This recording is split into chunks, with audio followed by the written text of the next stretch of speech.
Hey everybody. In today's video, I'm going to show you a fun way to add some detail to either your abstract watercolor if you like to do watercolor sketching, or if you prefer to do what I've done today and grab a book and grab one of the pages out of the book and start to add detail. This is such a zen process. It's great for when you're watching TV. There are no rules. You can't do it wrong. You can add lines to as much of the image or as little of the image as you want. You can get very detailed. You can use different thicknesses of pens. I just have my favorite gel pen here because it writes so smoothly and the ink is so black. So I'm just using that, but this one isn't a super fine point, so if you wanted to go finer, you could.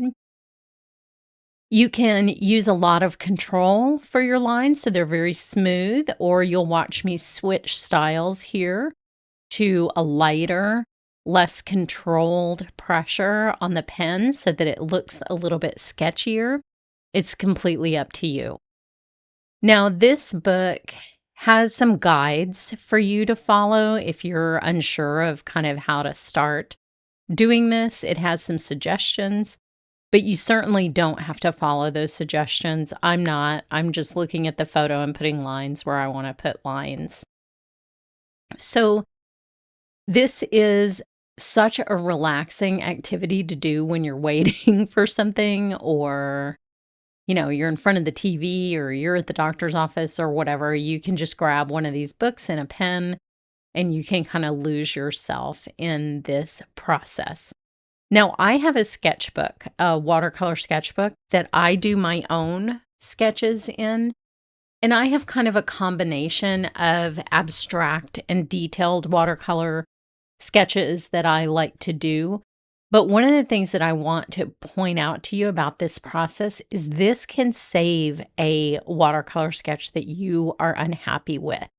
So if you are doing one of the challenges, one of our weekly challenges for watercolor, or you've signed up for Doodle Wash and you're doing one of his challenges, you can salvage something that you didn't feel turned out all that great. So a lot of times when I'm doing trees, for example, I have that little kid bias in my head about what a tree should look like. And so a lot of times they look like a little kid drew them. And when you go over them with pen and you add in details and lines, and you can even make the lines abstract. They don't have to follow the contour of the watercolor exactly. You can see I've done that a little bit here. Then you can really save what you thought was a poorly done watercolor. So I say never give up on your watercolors. You can always kind of pull it back with just a simple pen line.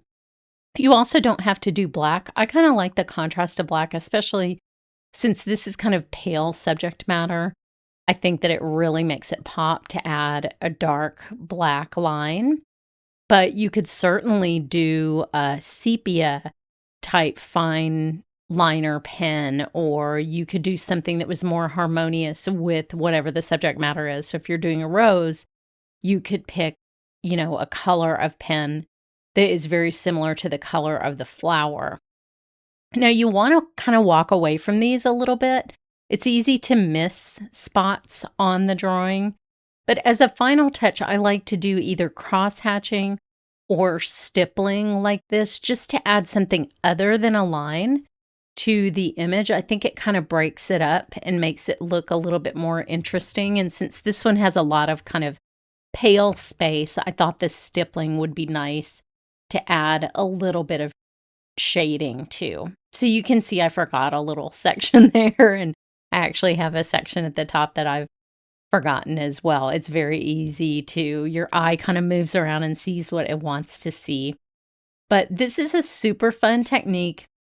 I'll put the book, the watercolor book, in the description below for you to take a look at, or you can go through your sketchbook, or you can do a challenge and accent your own watercolor, and it really makes for a fun and relaxing little hobby.